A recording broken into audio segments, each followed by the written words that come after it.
En el nombre del Padre, y del Hijo, y del Espíritu Santo. Amén. 20 de marzo del 2025. Mis queridos hermanos, nuestra formación espiritual consiste, en resumen, en tres cosas: conocer quién es Dios y lo que Él hace, sus obras, conocer lo que somos nosotros y conocer cómo debe ser nuestra relación con Él. En nuestro último encuentro vimos la necesidad de responder al amor de Dios, dándole prueba de fidelidad. Nuestra vida en la tierra es el tiempo de la prueba que Dios quiere para premiarnos. Y hemos visto cómo en la prueba a menudo se entromete el enemigo con la tentación para arruinarnos, tentación que Dios tan solo permite, dándonos la gracia necesaria para vencerla. La tentación es siempre un engaño, es siempre disfrazar de bien lo que es un mal, disfrazar de verdadero lo que es falso. Y la prueba consiste siempre en tener que decidir entre preferir a Dios o el propio yo, la voluntad de Dios o la propia voluntad. En la prueba fácilmente se resbala a causa de nuestra emotividad, que quiere prevalecer y llevarnos de un modo impulsivo hacia el propio yo.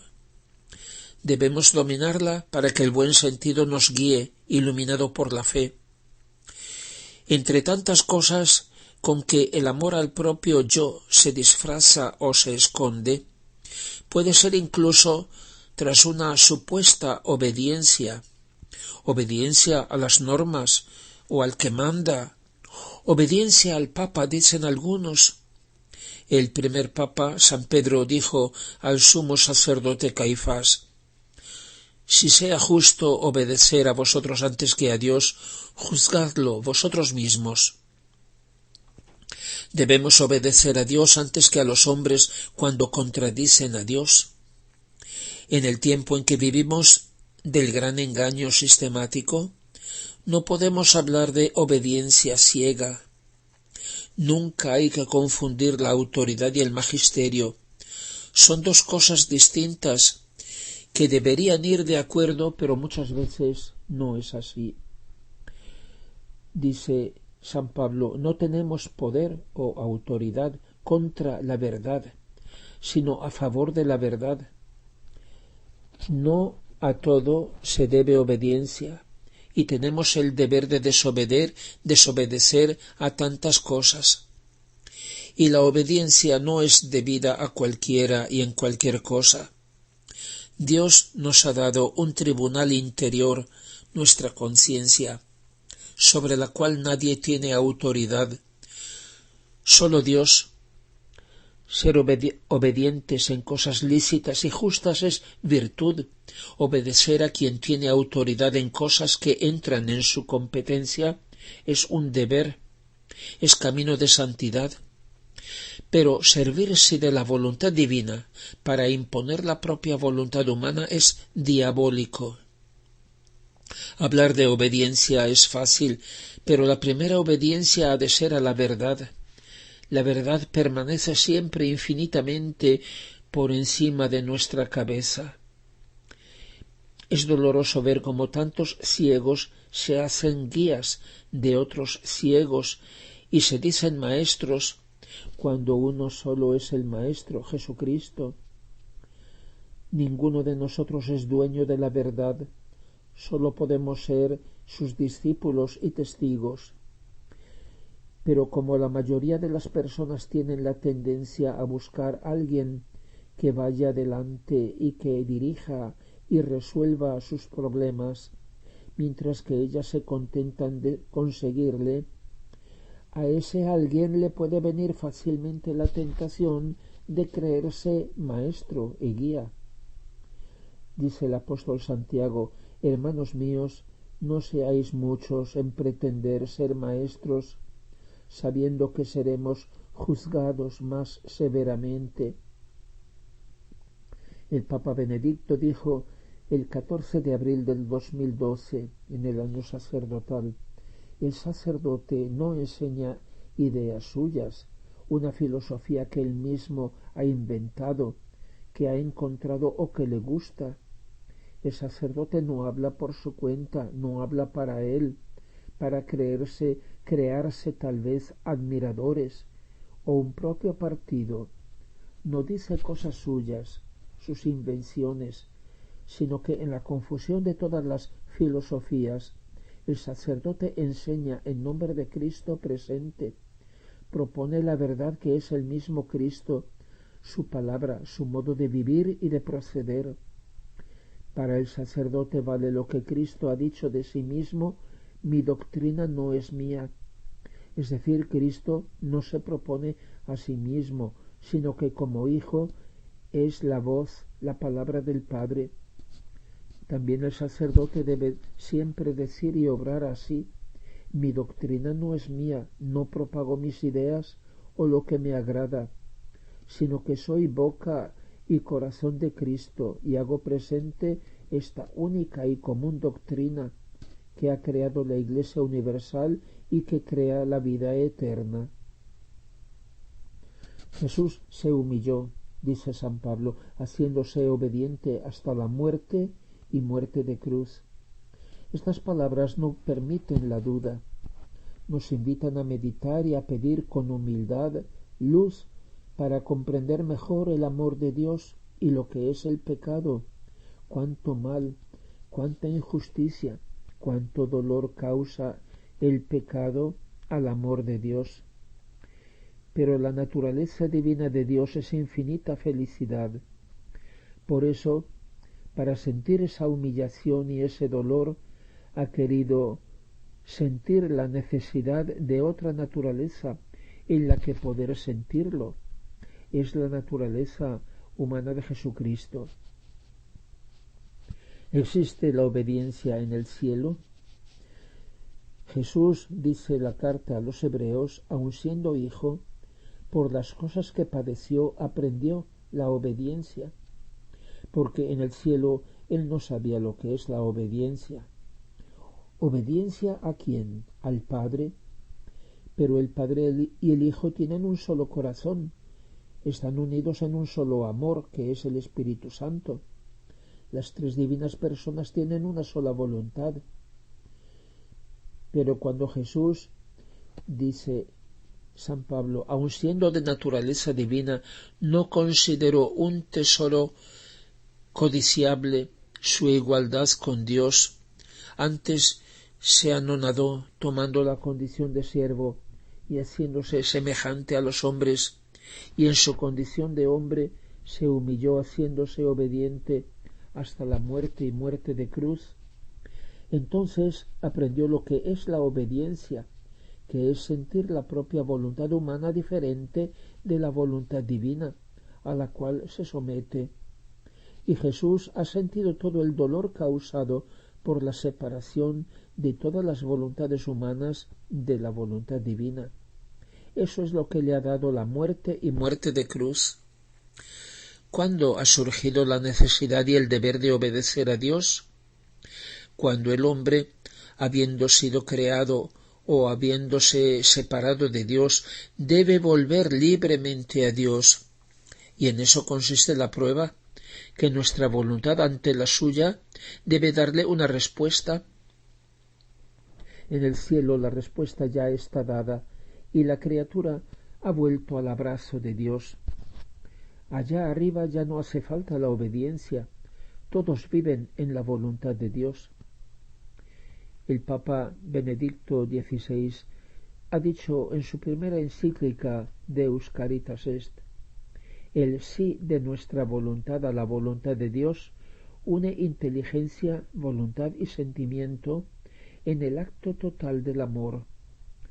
Querer la misma cosa y rechazar la misma cosa es lo que los antiguos han reconocido como auténtico contenido del amor. Es el hacerse uno semejante al otro, es lo que lleva a la comunión del querer y del pensar. La historia de amor entre Dios y el hombre consiste precisamente en que esta comunión de voluntad crece en comunión de pensamiento y de sentimiento, y así nuestro querer y la voluntad de Dios coinciden cada vez más. La voluntad de Dios ya no es para mí una voluntad extraña que los mandamientos me imponen desde afuera, sino que es mi misma voluntad, según la experiencia que de hecho Dios es para mí más íntimo que yo mismo. Entonces crece el abandono en Dios y Dios se vuelve nuestra alegría. Así ha escrito el Papa.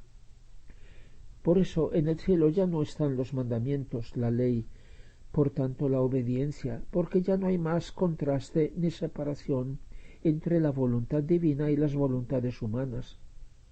En el cielo sentiremos la voluntad del Padre como nuestra en todo y por todo, y cada uno la comprenderá en la medida de su propia capacidad de criatura limitada. En el cielo el reino de Dios está cumplido, pero Dios lo quiere desde esta nuestra vida de prueba, aquí en la tierra, y nos enseña a quererlo, venga tu reino. Tratándose de conocer y comprender las sacrosantas y maravillosas verdades sobre la divina voluntad, el Señor dice en el llamado del Rey Divino, que es una introducción a los escritos de Luisa Picarreta, dice así: escuchadme, hijos míos, os ruego que leáis con atención estas palabras que os digo, y sentiréis la necesidad de vivir en mi voluntad. Yo estaré a vuestro lado, y tocaré vuestra mente y vuestro corazón para que comprendáis lo que os ofrezco y queráis el don de mi fiat divino. El Señor es celoso de dejar a otros su puesto de maestro. Él puede tener un vicario para confirmar a sus hermanos en la verdad, pero no un sustituto ni un sucesor. Alguien ha recurrido, para sostener su propia idea y según él, a la obediencia de Luisa. Si en Luisa hay una virtud que supere a todas las demás, es la obediencia a la autoridad de la Iglesia. Desde que aceptó ser víctima inmovilizada en su cama hasta su muerte, Luisa estuvo sometida al incesante examen de los representantes de la Iglesia. Además, durante más de 60 años, Jesús le hizo depender totalmente de los sacerdotes encargados por los varios arzobispos para volver a la vida normal después de sus experiencias místicas con Jesús fuera del cuerpo. Por orden de su confesor, Luisa empezó a escribir. Era el 28 de febrero de 1899. Tantas veces la obediencia le impidió morir y entrar definitivamente en el cielo. Por su obediencia heroica, el confesor comprobó que de verdad se trataba de Jesús y no del demonio. En caso de desacuerdo entre nuestro Señor y el confesor, Luisa obedeció más bien a este último, aunque con tanto sufrimiento. Y entonces Jesús dio prueba al confesor de que la obra era suya. Lo vemos ya en el primer volumen.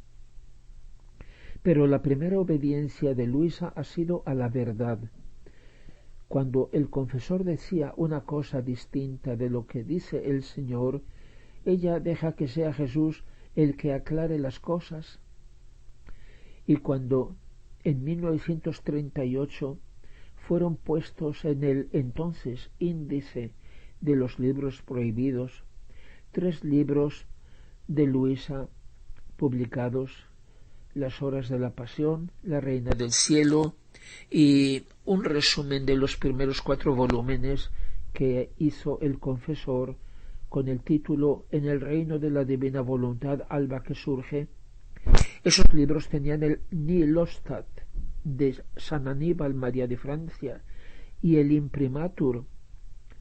Luisa envió entonces a su arzobispo un acto de sumisión y por medio suyo al Santo Oficio, un acto en el que textualmente decía ella: espontáneamente e inmediatamente cumplo el deber de alma cristiana de humillar mi incondicionada, inmediata, plena y absoluta sumisión al juicio de la Santa Romana Iglesia, por lo que sin restricción alguna repruebo y condeno todo lo que la Suprema Congregación del Santo Oficio reprueba y condena en mis escritos publicados, en el sentido que la misma Suprema Congregación entiende. Quien pretendiera usar esta obediencia de Luisa a la autoridad de la Iglesia para sostener su propia idea, debe decir qué es lo que concretamente la Iglesia haya reprobado y condenado en los escritos, es decir, nada. Y quien por primera vez se encuentra con los escritos de Luisa puede sentirse desorientado en un primer momento, tanto por el tema como por la forma como se expresa Luisa, o sobre todo porque el descubrimiento del anuncio del Señor es una gran sorpresa. Enseguida se vuelve una íntima conmoción y gozo, o por el contrario, un instintivo desacuerdo y rechazo.